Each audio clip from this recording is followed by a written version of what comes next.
Masret Nida Daf Samech Bet, nous commençons Samech Aleph Amud Bet, la page précédente, à la dernière ligne, Shiva Samani Ma'avirim ala Ketem. Comme nous l'avons déjà vu dans les dapim précédents, lorsque une femme a trouvé une tache de sang sur un habit et que nous n'avons pas de tliya, c'est-à-dire nous ne pouvons pas dire ce sang provient d'ailleurs, cette femme est considérée comme Nida. Et ce ketem, cette tache de sang, est aussi impure. Cette tache de sang qui est impure rendra l'habit impur aussi. Lorsque l'on veut rendre purifier, on veut rendre pur, purifier l'habit, il faudra tout d'abord enlever le ketem, le nettoyer, puis ensuite tremper cet habit dans un mikvé. Si on trempe l'habit dans un mikvé alors que le ketem, la tache, se trouve encore sur l'habit, c'est comme si un homme se trempe dans un mikvé avec un reptile dans la main. Un homme qui a touché un reptile mort est impur, il doit se tremper dans un mikvé pour devenir tahor, pour retrouver sa pureté. Si cet homme s'immerge dans un mikvé, mais avec un shéretz, avec un reptile dans la main, il est évident qu'il n'a pas de tahara, de purification, il ne s'est pas purifié. Donc pour cela, il faudra tout d'abord enlever le ketem de l'habit, et ensuite donc le tremper et le purifier. Plus encore, nous allons voir qu'il y a Shiva Samanim, nous verrons des herbes, on peut dire peut-être 7 sortes de savons, détergents avec lesquels on va nettoyer ce ketem, cette tache. Si après tous ces 7 détergents, le ketem persiste, c'est une preuve que ce n'est pas du sang, c'est alors peut-être de la couleur de la peinture. Et donc on pourra même dire que la femme n'est pas Nida, puisque ce n'est pas du sang de Nida. Donc la Mishnah nous dit Shiva Samani Ma'avirim ala Ketem. On va faire passer 7, donc on a dit détergents sur la tache. Voici les 7. Rok Tafel. Rok, c'est salive, un crachat. Tafel, que veut dire Tafel? Rashi explique c'est sans goût, c'est-à-dire, comme la Gemara expliquera, mais ça nous le verrons Bezrat Hashem dans le daf de demain, la Gemara expliquera, c'est le roc d'un homme qui n'a pas encore mangé, qui est à jeun aujourd'hui, donc son roc, son crachat, la possibilité d'enlever, de nettoyer le ketem de Nida. Donc c'est un tel roc qu'on devra prendre. Ou bien encore Megérissine. Megérissine, Rashi nous dit, la Gemara l'expliquera, donc la Gemara effectivement, pardon, la Mishnah nous l'expliquera, la Mishnah nous dira qu'on va mâcher des grissines chez le poule, c'est-à-dire une demi-fève, et ensuite on va frotter sur le ketem avec cette demi-fève. Mes grissines, donc c'est les os de ces grissines, ou mes raglaïm, les urines, ven neter. Neter, Rashi traduit dans Masret Shabbat, un laaz, un mot en français, il le traduit par le nitre, ça a l'air d'être aussi une sorte de détergent, ou borit. Borit, la Gemara expliquera que signifie borit, c'est une sorte de plante que nous verrons. Ensuite, nous passons à Daf Samech Bet, où la Mishnah continue et nous dit, il y a aussi Kemunia ve Ashlag. Rashi là aussi nous dit, nous verrons, la Gemara l'expliquera que signifie le Kemunia et le Ashlag. Itvilo. Donc dans le cas où on a d'abord trempé l'habit, ensuite Vasal Gabav Ta'arot. On n'a pas passé les 7 sammanim, on l'a d'abord trempé, donc le ketem, la tache de sang, se trouve encore sur l'habit. Ensuite, Asal Gabav Ta'arot, j'ai touché, avec cet habit a touché des aliments purs, donc si l'habit est impur, si le ketem, la tache, c'est du sang, et que donc cette tache va communiquer l'impureté, si cette tache a touché, l'habit a touché des aliments purs, ces aliments seront impurs. Là, nous prenons un cas particulier. Il a d'abord trempé sans l'avoir nettoyé, sans avoir nettoyé ce ketem, sans avoir nettoyé cette tache. Ensuite, il a touché des tarot, l'habit a touché, on va dire, des aliments purs. Et viralav sheva semanim. Ensuite, il a passé les 7 samanim pour le nettoyer. Velo avar. Et le ketem n'est pas parti, il persiste. Arezet tseva. C'est donc la preuve que ce n'est pas du sang. C'est de la couleur, de la peinture. Hataharot teorot, donc les aliments purs qui étaient en contact avec cet habit, avec ce ketem, resteront purs, puisque ce n'était pas du sang. Venot sarir l'adbil, et on n'a pas besoin de le tremper une seconde fois, puisque le ketem n'était pas du sang. Alors que si on a déjà trempé un habit, alors qu'il y avait une tache de sang, et qu'ensuite on va frotter, on va l'enlever avec les shivas semanim, on devra le retremper une autre fois. Mais là, puisqu'après ces 7 détergents, le ketem n'a pas disparu, c'est la preuve que c'était du tseva de la couleur. C'est quoi leur logique? D'abord les détergents et ensuite se tremper ou alors... Donc, d'abord les détergents, on est obligé d'enlever la tache. Une fois qu'il n'y a plus de tache, on pourra tremper l'habit. Le dernier cas du chat, c'est si on a fait l'inverse. Donc dans le cas de la Mishnah, où on a trempé d'abord, mais ensuite lorsqu'on a passé les détergents, le ketem n'est pas parti, il persiste. Donc c'est la preuve que ce n'était pas du sang.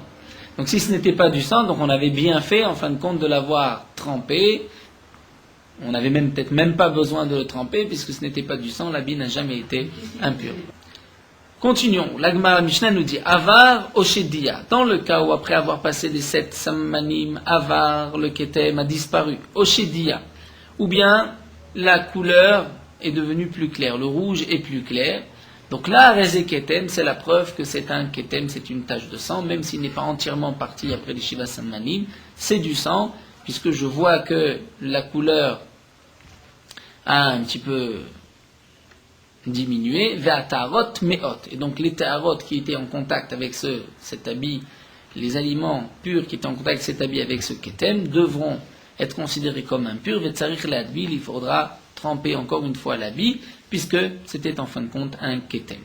Tosfot précise que même lorsque l'on dit que c'est tseva, c'est de la couleur, une fois qu'on a passé les 7 détergents et que ce n'est pas parti, Tosfot dit c'est pas sûr que c'est du tseva. Nous le verrons aussi par la suite dans la Gemara, dans Amud Bet.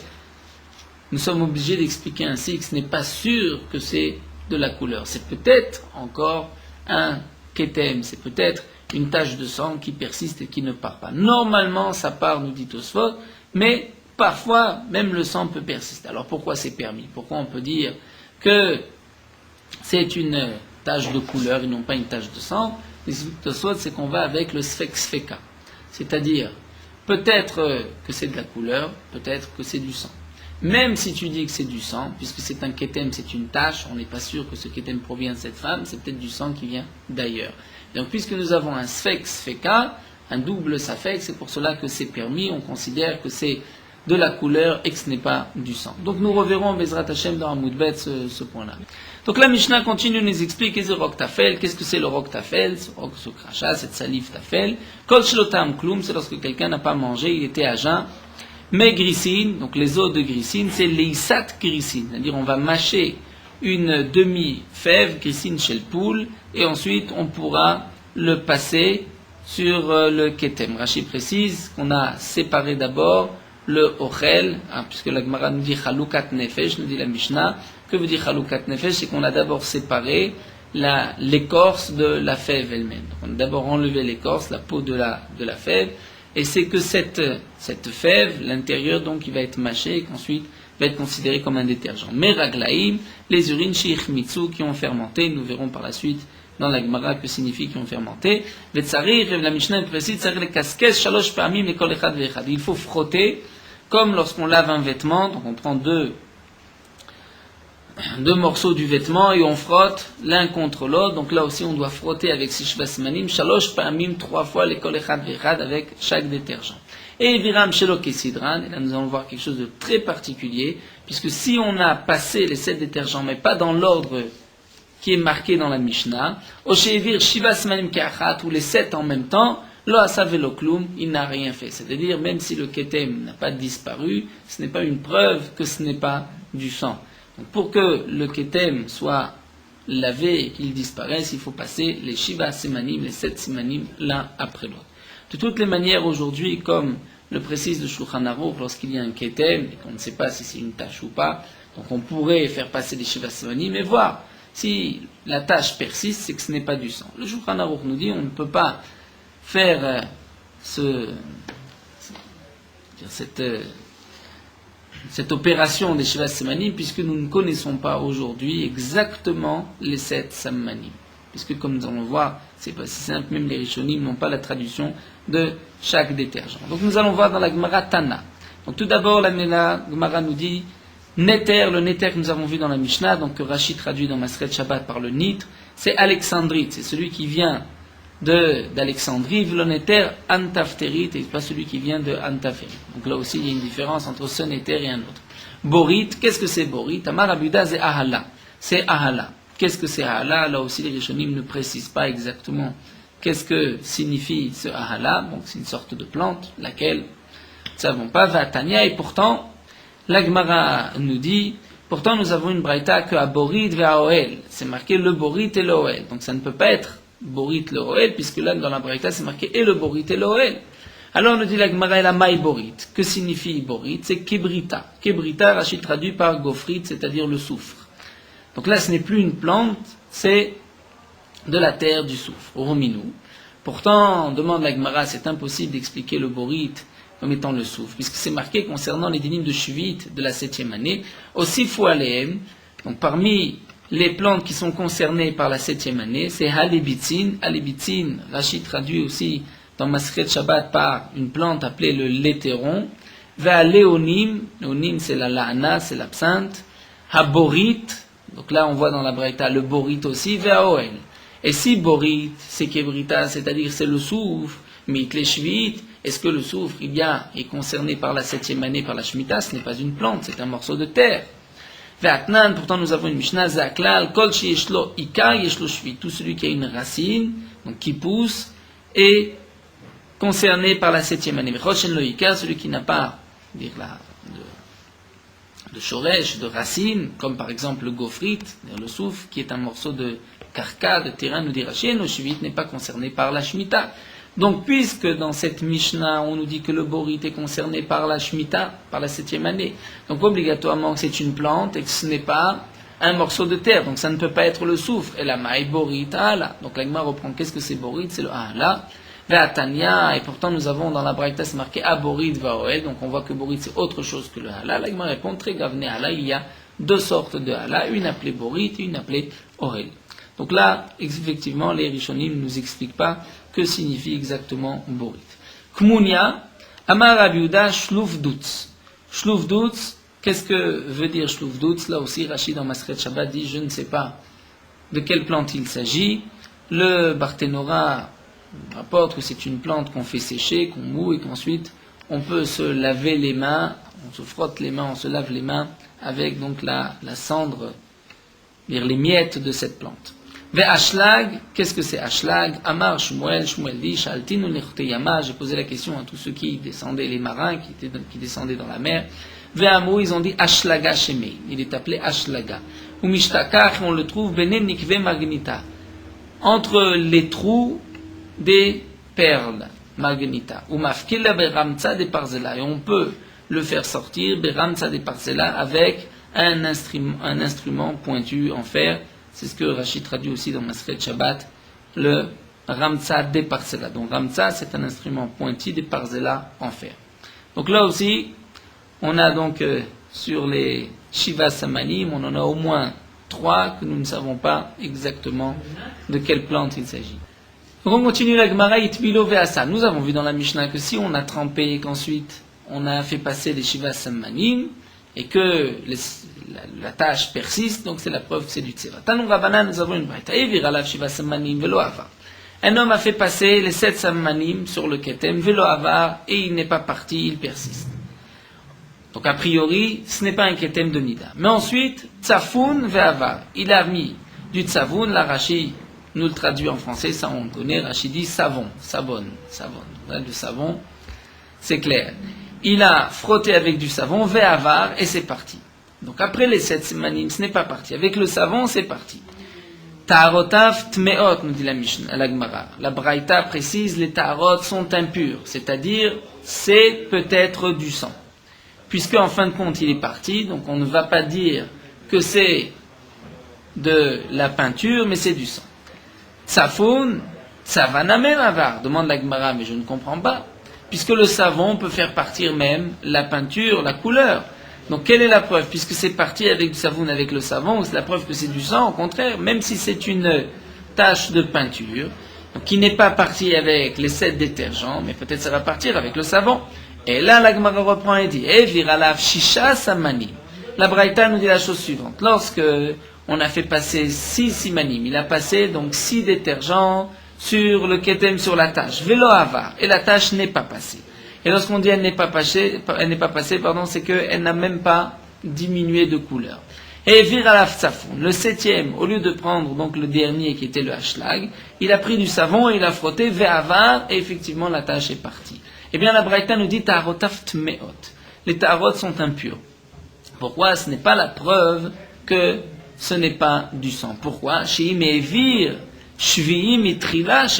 Peut-être que s'il avait passé le 7e détergent, peut-être que la tache aurait disparu, et donc c'est peut-être une tache de sang, et c'est pour cela que toutes les taharotes, tous les aliments purs qui ont touché cet habit, ce ketem, seront considérés comme impurs. Donc là, la Braïta vient nous dire, on a passé 6 sammanim, la tache n'a pas bougé, mais ensuite, on a remplacé le hashlag par le tsafoun par du savon, même si le ketem a disparu, on dira que c'est du sang. Pourquoi?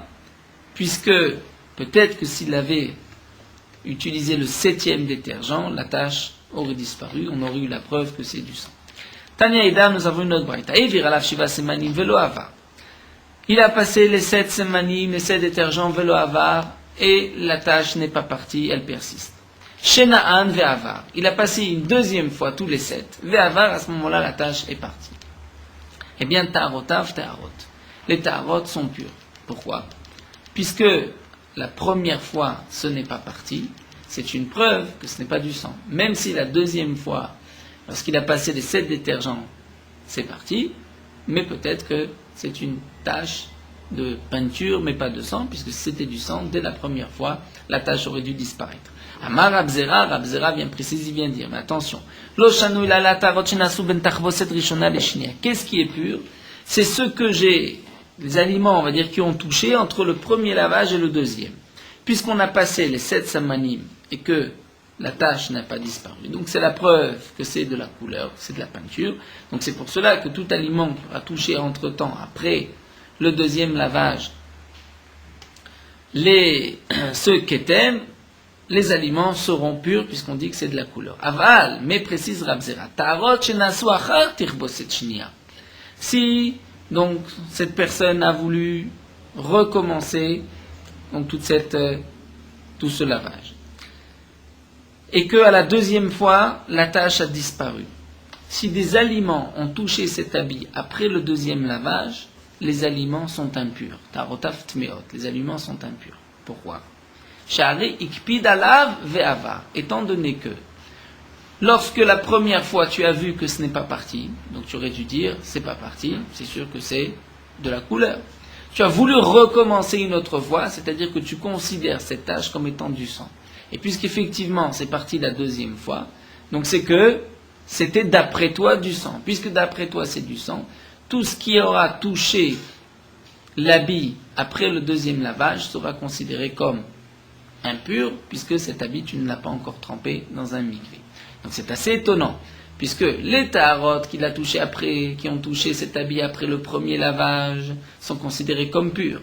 Mais dès qu'il a décidé de recommencer, de relaver une deuxième fois l'habit, donc puisqu'il considère cette tache comme du sang, d'ailleurs c'est même parti à la deuxième fois, eh bien, on considérera ceci comme une tache de sang. Nous allons voir que tout de suite la Gemara n'est pas du même avis. Amarlé, Rabbi Abba, nous passons à Moudbet, ou Amarlé, Rabbi Abba, les Ravashi. Rabbi Abba pose la question à Ravashi, il lui demande Midé Bekpeda, Ataya Milta. Il dit, est-ce que tout dépend de ce que lui pense, de sa Kpeda?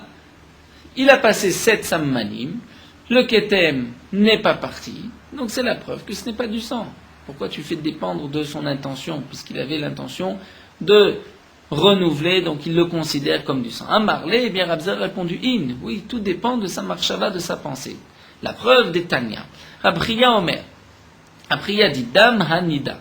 Lorsque nous avons devant nous du sang de Nida, c'est-à-dire Dam Hanida, nous sommes sûrs que c'est du sang de Nida. Et ce n'est pas un ketem, une tâche qu'une femme a trouvée, qu'on pourrait dire peut-être le sang vient d'ailleurs. C'est une femme, comme dit Rashi, qui s'est nettoyée, s'est essuyé, qui a trouvé sur un morceau de tissu du sang. Donc Damanida Vadaï, je suis sûr que c'est du sang de Nida.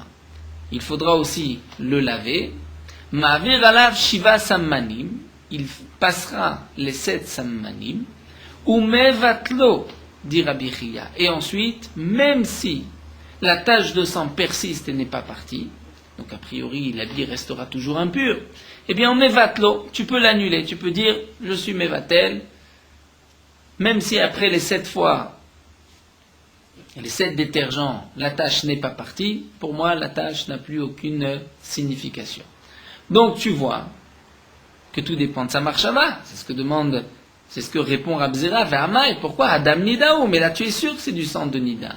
Donc c'est vrai que tu as passé les Sheva Sammani, mais que la tache persiste. Alors tu vas dire que ce n'est pas du sang, non, tu ne peux pas, c'est sûr que c'est du sang. Donc malgré tout, bien que c'est du sang et que la tache est toujours là, tu vas être Mevatel, tu vas l'annuler. Alma, Bekpeda Taliamilta. Donc tu vois que tout dépend de sa Kpeda, est-ce que lui considère cette tâche ou pas, puisque les Shiva Samanim sont passés et qu'il ne la considère plus. Donc Achiname Bekpeda Taliamilta. Là aussi, inversement, si après les Shiva Samanim, la tâche n'est pas partie et que lui la considère, dit tiens, c'est peut-être du sang, je vais recommencer encore une fois. Donc si tu lui donnes ce soupçon de sang, eh bien, si à la deuxième fois même la tache va disparaître, on considère que l'habit est un habit tamé, impur, et tout ce qui aura été en contact avec cet habit sera impur tant que l'habit ne va pas être trempé dans le mikvé.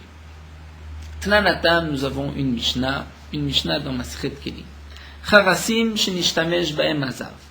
Des morceaux d'argile, donc on va dire, comme l'explique Rashi, un pot de chambre, shenishtamesh baem zav, qu'un zav a utilisé. Shebalou mashkin, donc ce pot de chambre a été absorbé des liquides. Donc de quel liquide? On peut dire simplement les urines d'un zav ou d'une zava, comme nous l'avons vu dans les prakim précédents. Lorsqu'un homme est considéré comme zav, donc même ses urines sont impures et communiqueront l'impureté à un haut degré. Ils pourront communiquer cette impureté même à l'homme ou à des ustensiles. Alors que par exemple, les larmes d'un zav ne communiqueront l'impureté, nous l'avons vu, qu'à des aliments, parce qu'il n'y a que la touma de mashki. Donc c'est un klicheres. Donc un klicheres qui a absorbé des liquides du zav. Donc il a absorbé par exemple les urines du zav. Donc à l'intérieur, le klicheres est vide, il n'y a rien, il n'y a pas d'urine. Mais les parois ont absorbé les urines. Venaflou leavir atano. Donc ces morceaux de cheres, ces morceaux d'argile, sont tombés dans l'espace, dans le havir du tanour d'un four. Un tanour est aussi un keli en argile qui peut être impur lorsqu'il y a une impureté à l'intérieur de ce tanour. Ici, nous avons pas vraiment une impureté à l'intérieur de ce four. Pourquoi? Puisque l'impureté n'est pas là, elle est absorbée dans les parois, mais elle est malgré tout dans les parois. Alors, nous dit la Mishnah, Veusa katanour, si on a fait chauffer le tanour, le four, atanour tamé, le tanour est impur. Pourquoi il est impur? Puisque en chauffant le tanour, donc les charasim qui se trouvent à l'intérieur vont rejeter les urines qu'ils ont absorbées. Chez sauf mashke latzet, le mashke, les urines qui ont été absorbées vont sortir. Donc peut-être que, effectivement, prenons le cas du kli cheres. Si le pot de chambre au départ c'était un kli entier qui a été brisé, donc à ce moment-là il n'a plus d'impureté en lui-même le kli. C'est vrai, il n'est pas mekabel touma, mais les urines sont là. Et donc si les urines peuvent sortir, les urines c'est elles qui vont communiquer l'impureté au four, et ce ne sont pas les débris qui vont communiquer l'impureté au four. Amar Resh Lakish nous dit, Lo shanu ila mashkin kalim. Resh Lakish nous dit, tout ceci n'a été dit, c'est-à-dire qu'on doit attendre, est-ce que les urines vont sortir ou pas, c'est-à-dire on doit voir est-ce que le four a été chauffé ou on a fait chauffer le four, parce que dans le cas d'après la Mishnah où on n'a pas chauffé le four, donc puisque les urines ne vont pas sortir, le four n'est pas impur. Alors Resh Lakish nous dit, tout ceci n'a été dit, la mashkim kalim, que des liquides kalim, c'est-à-dire légers dans leur degré d'impureté. C'est-à-dire, comme nous l'avons vu, par exemple, les larmes du zav ou le sang ou bien les urines d'un tmémet, d'un homme qui a touché un mort, qui lui est avatuma, mais ses urines n'ont pas un degré de avatuma. Donc elles ne communiqueront pas la même impureté au kli cheres. Le kli ne peut devenir impur que d'un avatuma, que de la source de tuma. Donc nous dit Resh Lakish, tout ce qui a été dit, ce sont les mashkim kalim, c'est-à-dire des liquides légers dans leur degré d'impureté.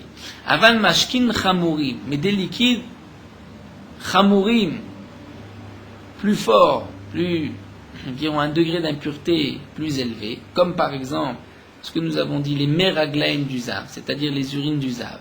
Les urines du zav sont les mayanot, c'est-à-dire les sources du zav. Nous avons vu qu'elles sont même av atuma, une source de tuma, et qu'elles pourront rendre impur l'homme et donc aussi le keli. Alors Resh Lakish nous dit, si ce sont des mashkim chamurim, le tanour est impur, afalpish l'ousak tanour, même si on ne l'a pas fait chauffer. C'est-à-dire que même si les urines sont absorbées dans le kli cheres, dans les débris du kli cheres, et qu'elles ne sont pas sorties, qu'elles ne sortiront pas puisqu'on n'a pas chauffé le tanour, eh bien malgré tout, le tanour, le four sera impur puisqu'on considère que la touma qui est avalée, qui est absorbée, c'est comme si elle était là. Alors que Rabbi Yochanan Amar, Echad mashkim kalim, Echad mashkim chamurim, Yochanan dit il n'y a aucune différence, ce sont des liquides légers en degré de touma ou plus fort en degré de touma, imusa katanorin ilolo. C'est-à-dire que d'après Rabbi Yochanan, tout dépend si on a fait chauffer le four, que les débris vont rejeter les liquides qu'ils ont absorbés. Dans ce cas-là, le four est impur, sinon le four n'est pas impur. Donc la marloquette entre Rabbi Yochanan et Resh Lakish, c'est lorsque les débris de Kheres, les débris d'argile, ont absorbé auparavant les urines du zav. Donc ces urines, c'est vrai qu'ils ont le degré de avatuma, mais elles sont absorbées, elles ne sont pas sorties. Donc Resh Lakish dit, même si elles ne sont pas sorties, elles rendront impur le four, même si elles ne vont pas sortir. Et Rabbi Yochanan dit, c'est seulement dans le cas où elles vont sortir. Si elles ne vont pas sortir, il n'y a pas d'impureté. Là, nous allons voir tout de suite quel est le rapport, pourquoi la Gemara nous rapporte cette Mishnah. Et Tivé Rabbi Yochanan et Resh Lakish. Rabbi Yochanan va objecter à Resh Lakish de notre braïta que nous avons étudié. Id Bilo, nous avons vu que dans le cas où on a trempé un habit, dans notre Mishnah, Ve'asal Gabav Tarot, et qu'ensuite on a fait toucher, cet habit a touché des aliments purs. Ve'viralav Shiva Samanim, et on a fait passer les 7 Samanim, les 7 détergents. Velo Avar, et le Ketem n'est pas parti, il persiste. On a dit que Arezet Tseva, Vetarotav Teorot. Donc c'est la preuve que c'est Tseva, c'est-à-dire que c'est de la couleur. Et les tarot sont théorot, c'est-à-dire tout aliment qui aura touché cet habit seront purs, ven sarich le adbil, et on n'a pas besoin de le tremper une autre fois. Alors, quelle est la question ici? Là, nous avons besoin de nous aider de Rashi. Rashi explique, si tu considères que ce qui est baloua, c'est-à-dire ce qui est absorbé, et qui ne peut sortir que, comme on dit à l'idéatra, que difficilement, tu considères que c'est taor, puisque là, les charsin, d'après Resh Lakish, les charsin ne peuvent pas sortir facilement du kli cheres, il faut faire chauffer le débris pour que les urines vont sortir. Donc là aussi, dit Rabbi Yochanan, dans le cas du ketem, c'est la même chose. Le ketem ne sort pas facilement, il faut faire passer les shiva sammanim. Donc nous dit Rabbi Yochanan, si tu dis que tant que le ketem est absorbé, c'est-à-dire de la même manière que les urines, lorsqu'elles sont absorbées, elles ne sont pas impures tant que tu ne vas pas les faire sortir, alors à ce moment-là, je comprends, nous dit Rabbi Yochanan, pourquoi pour les ktamim, c'est vrai que la tache est absorbée est imprégnée dans l'habit, je peux dire une koula et de dire que c'est du tseva, que c'est de la tache. C'est de la couleur. Parce que même si c'est du sang, comme nous l'avons vu, c'est pas sûr que c'est une tache de couleur. Peut-être c'est une tache de sang, même si on a passé les 7 détergents. Mais Rabbi Yochanan dit, même si c'est du sang, étant donné qu'après 7 détergents, ce n'est pas sorti, donc c'est que l'impureté est vraiment imprégnée dans l'habit, donc là, effectivement, on dira que l'habit gardera son titre de tahor, de pur. Mais d'après toi, Resh Lakish, que lorsque les urines sont dans les débris, et que ces urines, c'est vrai qu'elles ne sortent pas facilement, mais elles peuvent sortir en faisant chauffer le tanour, en faisant chauffer le four.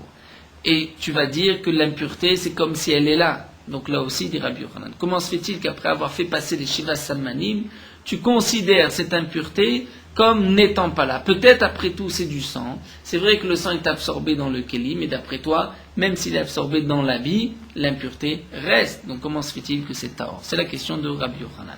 Et Resh Lakish va répondre à Marley, il lui a dit Anach le ktamim de Rabbanan. Laisse le cas des ktamim. Ktamim, c'est une tâche semi des Rabbanan. De toutes les manières, peut-être que ce sang ne provient pas de cette femme. Donc c'est une chumra des Rabbanan, puisque comme nous l'avons vu aussi, Minatora, le sang n'est impur que lorsque la femme a une argacha, elle a senti quelque chose, là elle n'a rien senti, donc ce n'est pas une touma Minatora que des Rabbanan. Les Chachamim ont été plus indulgents dans ce cas-là, et on dit que si tu as fait passer les Shivas Samanim et que la tâche persiste, donc c'est une preuve que ce n'est pas du sang. La Gemara continue. Vehatane Rabbi Chia, demande la Gemara, et pourtant Rabbi Chia a enseigné que même dans le dam Nida, nous avons vu même du sang de Nida, là nous sommes sûrs que c'est du sang de Nida, c'est pas seulement une impureté de Rabbanan. Nous avons vu qu'on peut faire passer Mavir alav Shivas Samanim Mevatlo, et ensuite on va annuler le Ketem, même s'il n'est pas parti. Donc, la question revient sur Resh Lakish. Tu vois qu'après avoir fait passer les Shivas Samanim, on considère que ce n'est pas du sang, même si, dans le cas où nous savons que c'est du sang, par un simple bitoul, puisqu'il a été absorbé au point que je ne peux pas le faire sortir avec ces 7 détergents, donc il n'y a pas d'impureté. Donc là aussi, pour le kheres qui a absorbé les urines du zav, puisqu'elles ne sortent pas facilement, donc on devra dire aussi qu'il n'y a pas d'impureté, c'est baloua, c'est à l'intérieur. À Marley, il a répondu, ça c'est pas une question, pourquoi Rebi Loshana Rabbi Chia Menale, puisque cette braïta c'est Rabbi Chia qui l'a enseigné, ce n'est pas Rebi. Donc si Rebi ne l'a pas dit, d'où est-ce que c'est Rabbi Chia, d'où est-ce que c'est cet enseignement Rabbi Chia? Comme l'explique Tosfot, bien sûr, on pourrait dans toutes les questions, chaque fois que la Gemara rapporte une braïta, on pourrait dire, mais puisque Rebi ne l'a pas rapporté dans les Mishnah, donc la braïta n'a pas de poids. Tosfot explique, en général, il y a toujours une allusion dans la Mishnah à cette braïta. Ici, il n'y a aucune allusion, c'est pour ça qu'il lui a répondu, c'est vrai que c'est une braïta, mais c'est une braïta de Rabbi Chia, Rebi n'est pas d'accord avec cette braïta. On continue et tiver Rabbi Yochanan Resh Lakish. Rabbi Yochanan continue et objecte à Resh Lakish. Révi d'âme, c'est marqué un révi, donc la quantité d'un réviite, donc d'un quart de loug, de sang d'un mort, qui peut communiquer l'impureté, même BOL, lorsqu'il y a la quantité d'un réviite, donc environ 86 ou 150 millilitres de sang d'un mort, qui se trouve dans une maison. Tout ce qui est dans cette maison, tout ce qui se trouve dans cette maison est impur par la Touma de Oel, puisqu'il y a un mort, donc pas vraiment le cadavre, mais le sang d'un mort dans la maison. Donc là, la Mishnah dans Haolot nous dit Révi dam shenivla babait, un révi de sang qui a été absorbé dans la maison, abaït tamé, c'est-à-dire qui a été absorbé dans, par exemple, dans des ustensiles de la maison ou dans peut-être le sol de la maison. Abaït tamé, la maison est impure. Ve'amrela, et certains disent non, abaït taor, la maison est pure. Que signifie la maison? C'est-à-dire tous les kelim qui se trouvent, les ustensiles qui se trouvent dans cette maison. Donc nous avons a priori une contradiction. Ou bien les kelim sont impurs ou pas. Velopligé, il n'y a pas de marloquet. Bekelim de mikara, bekelim de besof. Tout dépend. Si ce sont les kelim qui étaient déjà dans cette maison avant que le sang n'ait été absorbé, ou bien ce sont les kélim qui sont venus après. Donc les kélim qui étaient avant sont impurs. Pourquoi? Puisque lorsque le sang est rentré dans cette maison, il était là, il n'était pas absorbé. Donc le sang a rendu impur tous les kélim de la maison. Lorsque le sang a été absorbé, donc il n'est plus là, tous les kélim qui se trouvent dans la maison sont purs. Pardon? Le sang d'un mort, bien sûr. D'un mort. Ha bekelim de besof. Nivlia biksout. On continue avec notre même Mishnah. Si le sang a été absorbé dans un habit, si on peut laver l'habit, le laver au point d'en faire sortir même un révide de sang. On va l'essorer, on va faire sortir un révide de sang. Bon, les Rishonim m'expliquent, comme dit Tosfot, bien sûr on ne va pas presser l'habit et voir s'il y a un révide, puisqu'il y a un révide qui est tombé, automatiquement l'habit a au moins retenu quelques millilitres de ce révide. Donc on va, dit Tosfot, on a le moyen de rajouter un peu d'eau et ensuite de faire une expérience de voir la couleur de l'eau en lavant donc l'habit. Est-ce qu'on a enlevé tout le sang? On retrouve la même couleur en fin de compte que une même quantité. Par exemple, on prendra 1 litre d'eau, on lavera l'habit avec 1 litre d'eau et on va voir quelle est la couleur de cette eau. Ensuite, on mettra un révis de sang dans 1 litre d'eau et on verra est-ce que la couleur correspond. Si la couleur correspond, c'est que tout le révit est sorti de cet habit. Donc en tout cas, dans le cas où le sang était absorbé dans l'habit, si on peut laver l'habit et sortir le révit de sang, tmea, donc toute la maison est impure, tout ce qui se trouve dans la maison, veimla, et sinon théora, elle est pure. Donc là aussi, on voit que l'habit a absorbé un révit de sang et il ne sort pas facilement, il sort donc à l'idéatrak en lavant l'habit. Eh bien, on va dire que toute la maison, théora, est pure si on ne peut pas le faire sortir. Donc, d'après Resh Lakish, c'est une question, parce que d'après Resh Lakish, les urines qui ont été absorbées dans le Kli Cheres, même si on ne peut pas les faire sortir, parce qu'on n'a pas fait chauffer le four, eh bien, elles sont impures, elles communiqueront l'impureté. Alors que là, on voit que le sang ne communique pas l'impureté. C'est la question de Rabbi Yochanan. Amar Rav Kana. Rav Kana répond, c'est vrai que tu as une question, mais coulé reviyot shanukan. Ici, ça fait partie des coulottes des reviyot. Pourquoi? Shané dam tvusa des rabanan. Puisqu'ici, on parle d'un sang de dam tvusa. Qu'est-ce que c'est le dam tvusa? Nous explique Rashi. C'est le sang qui a coulé d'un homme au moment de sa mort. Et on ne sait pas si c'est du sang qui était avant sa mort ou après sa mort. Si c'est le sang d'avant sa mort, il n'est pas impur, puisque c'était le sang d'un vivant. Si c'est le sang d'après sa mort, le sang est impur. Donc, puisque c'est une interdiction que des rabbanan, donc on a été plus méquille. Mais peut-être que dans les urines du Zav, puisque c'est une impureté minatora, là peut-être que Resh Lakish a raison. Une autre question, et Tivé Resh Lakish le Rabbi Yochanan. Cette fois-ci, c'est Resh Lakish qui objecte à Rabbi Yochanan. C'est marqué. Kol abalua sheno yachol latzet taor. Tout ce qui a été absorbé, qui ne peut pas sortir, taor est pur.